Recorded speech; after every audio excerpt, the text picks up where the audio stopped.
নমস্কার, চ্যানেল 24/7 আপনাদের স্বাগত। আপনাদের সঙ্গে রয়েছে আমি সঞ্জিতা। শুরু করছি ফার্স্ট নিউজ।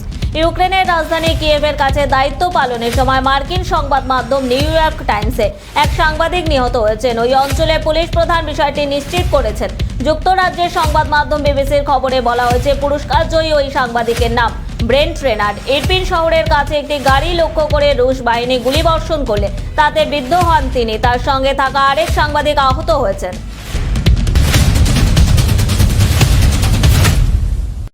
ইউক্রেনে হামলা নিয়ে রাশিয়ার ওপর নিষেধাজ্ঞা দিয়েছে বিভিন্ন দেশ। এ কারণে থাইল্যান্ড ঘুরতে আসা হাজারো রুশ পর্যটক পড়েছেন বিপদে।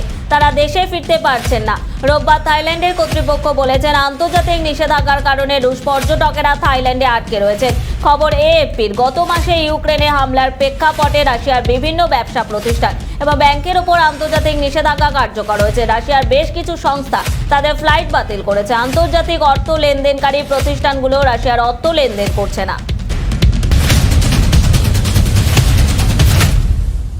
ইরাকের কুর্দিস্তানের রাজধানী ইরবিলে ক্ষেপণাস্ত্র হামলার দায় স্বীকার করেছে ইরানের সশস্ত্র বাহিনীর বিশেষ শাখা রেভলিউশনারি গার্ড। শহরটিতে অবস্থিত ইসরায়েলের বিভিন্ন কৌশলগত স্থাপনা লক্ষ্য করে হামলাগুলো চালানো হয়েছে বলে জানিয়েছে তারা। ইরানের রাষ্ট্রীয় সংবাদ মাধ্যমে বরাত দিয়ে রয়টার্স জানিয়েছে, স্থানীয় সময় রোববার এক বিবৃতি দিয়ে ওই হামলার দায় স্বীকার করে রেভলিউশনারি গার্ড। বিবৃতিতে বলা হয়, ইসরায়েলে হামলার পুনরাবৃত্তি হলে কঠোর এবং ধ্বংসাত্মক জবাব দেওয়া হবে।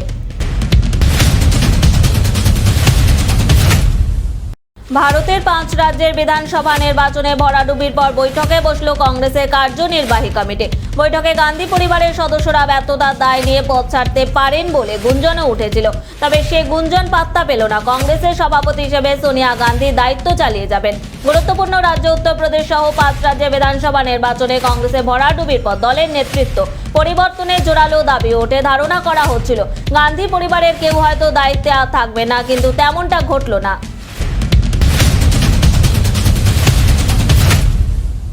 রবিবারের প্রার্থনা চলছে গির্জায়। কোষ বৃদ্ধ যিশুর দিকে এক দৃষ্টিতে তাকে ভীত সন্ত্রস্ত মুখগুলো।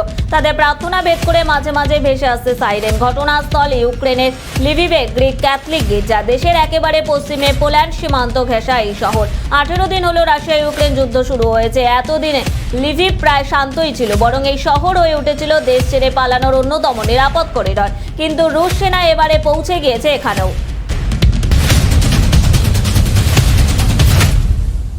ইউক্রেনকে আরও অস্ত্র যুদ্ধ সরঞ্জাম দিচ্ছে যুক্তরাষ্ট্র। মার্কিন পররাষ্ট্রমন্ত্রী অ্যান্টনি ব্লিংকেন শনিবার কিয়েভকে অতিরিক্ত সামরিক সহায়তার জন্য 20 কোটি মার্কিন ডলার অনুমোদন করেছেন। ইউক্রেনে রাশিয়ার হামলার মধ্যে যুক্তরাষ্ট্রের পক্ষ থেকে ঘোষণা এলো। এদিকে রাশিয়ার পক্ষ থেকে হুমকি দিয়ে বলা হয়েছে, বিভিন্ন দেশ থেকে ইউক্রেনে অস্ত্রের যে বহর আসছে তার উপর হামলা বৈধ বলে বিবেচনা করা হবে। খবর এএফপির। রাশিয়া ইউক্রেন যুদ্ধের ফল কূটনীতির মাধ্যমে নির্ধারিত হবে না, বিশেষজ্ঞরা মনে করছেন। ইউক্রেন যুদ্ধের ফলাফল লড়াইয়ের মাধ্যমে নির্ধারিত হবে। খবর এএফপির। ইউক্রেনে রুশ হামলার কয়েকদিন পরে আলোচনায় বসে দুই দেশ। যুদ্ধবিরতি নিয়ে আলোচনা করে তারা, কিন্তু আলোচনায় অগ্রগতি নেই। বিশেষজ্ঞরা মনে করছেন, এক পক্ষ যতক্ষণ না পর্যন্ত যুদ্ধে এগিয়ে থাকার বিষয়টি বুঝতে পারবে ততক্ষণ পর্যন্ত আলোচনায় অগ্রগতি হবে না।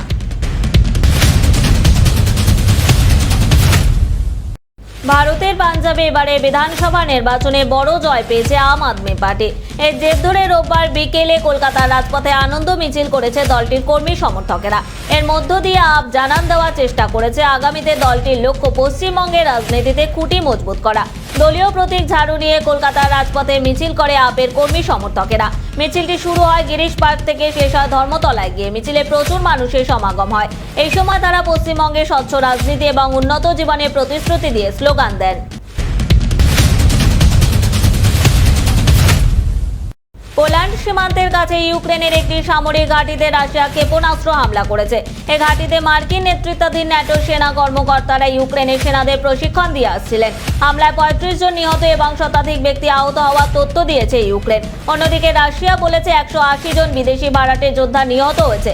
গতকাল রোববার সকালে এই হামলার ঘটনা ঘটে। এর আগের দিন যুক্তরাষ্ট্র এবং তার পশ্চিমা মিত্রদের ইউক্রেনে অস্ত্র সরবরাহ নিয়ে ক্ষোভ জানিয়ে হামলার হুমকি দিয়েছিল রাশিয়া।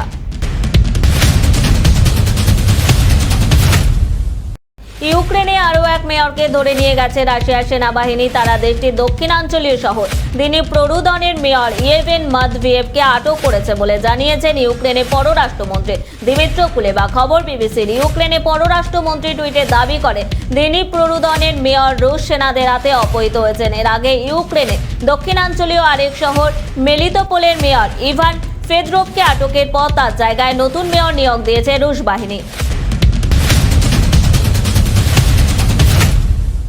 শিশুদের নতুন বয়সসীমা টিকাকরণের প্রস্তুতি শুরু করল কেন্দ্র। সোমবার কেন্দ্রীয় স্বাস্থ্যমন্ত্রী ঘোষণা করলেন 12 থেকে 14 বছর বয়সীদের জন্য টিকাকরণ শুরু করতে চলেছে কেন্দ্র। আগামী বুধবার থেকে শিশুদের টিকা দেওয়ার কাজ শুরু হবে। একই সঙ্গে ওই দিন থেকে বয়স্কদেরও বুস্টার টিকা দেওয়া হবে বলে জানিয়েছে স্বাস্থ্যমন্ত্রী। ষাটোর্ধ্ব ব্যক্তিরা ওই টিকা নিতে পারবেন।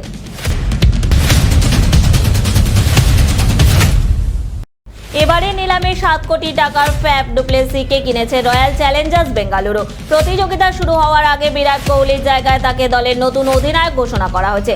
নেতৃত্ব পেয়ে আগের ফ্র্যাঞ্চাইজি চেন্নাই সুপার কিংসের অধিনায়ক মহেন্দ্র সিং ধোনির সঙ্গে নিজের তুলনা শুরু করলেন ডুপ্লেসি।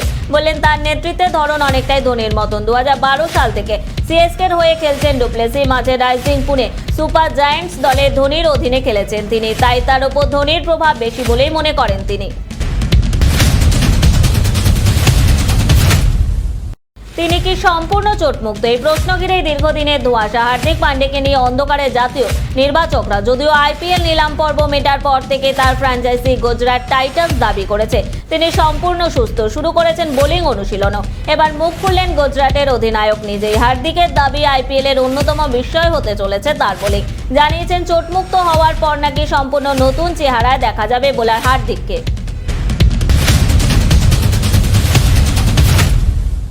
জঙ্গলের গল্প বলবে নিশাদ। এক প্রবীণ সাংবাদিকের অরণ্য যাত্রা সত্য ঘটনা পর্দায় ফুটিয়ে তুলেছেন পরিচালক অভ্রদীপ ঘটক। উত্তরবঙ্গের জঙ্গলের আদিবাসীদের জীবনযাত্রা, বিভিন্ন খবর, বিভিন্ন না হওয়া খবর, লোকমুখে শোনা গল্প, চোরা কারবারিদের ঘটনা তুলে আনা হয়েছে এই ছবিতে। 6 থেকে 7 মাস ধরে ঘুরে ঘুরে ঘটনা সংগ্রহ, তারপর কাহিনী খসড়া, শেষে চিত্রনাট্য। ছবিটি তৈরির জন্য অর্থের প্রয়োজন। প্রযোজক না থাকায় এগিয়ে আসেন কয়েকজন শুভাকাঙ্ক্ষী। রাখি বসু, রায় সরকার, সুতপা দাস এবং ভাস্কর রায়। তাদের প্রযোজনায় শুরু হয় ছবির শুটিং।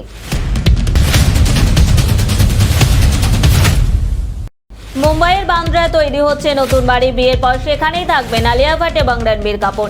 সাজাবেন নিজেদের সংসার। তাদের নতুন বাড়িতে রণবীরের বাবা ঋষি কাপুরের জন্য রেখে দেওয়া হবে আলাদা একটি ঘর। এক সর্বভারতীয় সংবাদ সংস্থাকে এমনই জানিয়েছেন তারকা জুটির এক ঘনিষ্ঠ। তিনি জানান ঋষির স্মৃতিতে আগলে রাখতেই সেই ঘরটিকে সাজানো হবে বিশেষভাবে।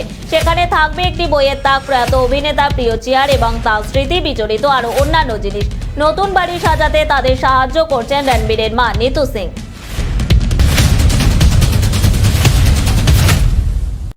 আলিপুর আবহাওয়া দফতরের বুলেটিন অনুযায়ী সোমবার কলকাতার সর্বোচ্চ তাপমাত্রা থাকবে 33.4 ডিগ্রি সেলসিয়াস, যা রবিবারের তুলনায় আরও খানিকটা বেশি। আগামী 2 থেকে 3 দিন এই তাপমাত্রা 35 ডিগ্রি সেলসিয়াস পর্যন্ত বৃদ্ধির আশঙ্কা রয়েছে। সেক্ষেত্রে মার্চ মাসে গরমে নাজেহাল অবস্থা হবে শহরবাসীর। এদিন কলকাতার সর্বনিম্ন তাপমাত্রা থাকবে 21.2 ডিগ্রি সেলসিয়াস, যা স্বাভাবিকের তুলনায় 1 ডিগ্রি কম। বাতাসে আপেক্ষিক আর্দ্রতার পরিমাণ 89%।